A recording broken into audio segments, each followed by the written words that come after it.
আপনি কি কখনো এমনটা অনুভব করেছেন, আপনি আপনার কুকুরের নাম বারবার ডাকছেন, আর ও তাকিয়েও দেখছে না? আপনার কুকুর যেন ভাবছে, তুমি কে হে?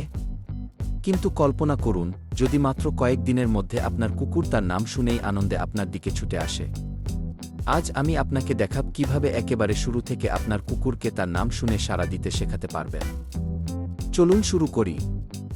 নাম শেখানো মানে শুধু একটা শব্দ মনে রাখা না, এটা হল মনোযোগ দেওয়ার সংকেত। আপনার কুকুর তার নাম চিনলেই আপনি যখনই কিছু বলবেন, সে আপনার দিকে মনোযোগ দেবে। এটা ঠিক যেন আপনি বলছেন, এই যে তুমি। আর সে বুঝছে, ও আমাকে ডাকছে। একটা প্রশ্ন, আপনার কুকুর কি আপনাকে একেবারেই পাত্তা দেয় না? একটু খারাপ লাগছে তো? হা হা। তাহলে এবার দেখি কিভাবে বদলে ফেলবেন এই আচরণ। প্রথম ধাপ, আপনার কুকুরের নাম হাসিমুখে আনন্দের স্বরে বলুন। দ্বিতীয় ধাপ, সে যদি আপনার দিকে তাকায়, সঙ্গে সঙ্গে একটি ছোট্ট ট্রিট দিন।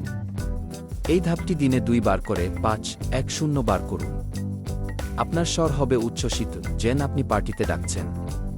আমাদের লক্ষ্য হল, তার নাম শুনলেই সে ভাববে কিছু ভালো কিছু হতে যাচ্ছে। যদি কুকুরটা একেবারে অযত্ন করে তাকায়, মন খারাপ করবেন না।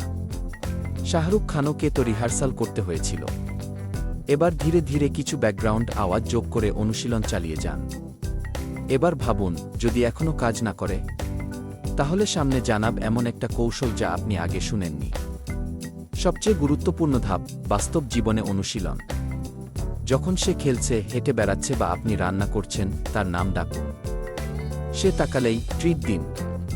এতে সে বুঝবে, আমার নাম মানেই ভালো কিছু। আপনি যদি এটি ভালোভাবে আয়ত্ত করেন, তাহলে পরের প্রতিটি কমান্ড শেখানো হবে অনেক সহজ। আপনার কুকুরের শেখার পরবর্তী ধাপ জানার জন্য তৈরি তো? ভিডিও ভালো লাগলে লাইক দিন, সাবস্ক্রাইব করুন, আর কমেন্টে জানান পরবর্তী কমান্ড কোনটা শিখতে চান। পেট প্যারেন্টিং সহজ করতে একবার ঘুরে আসুন পেটলো থেকে। দেখা হবে পরের ভিডিওতে।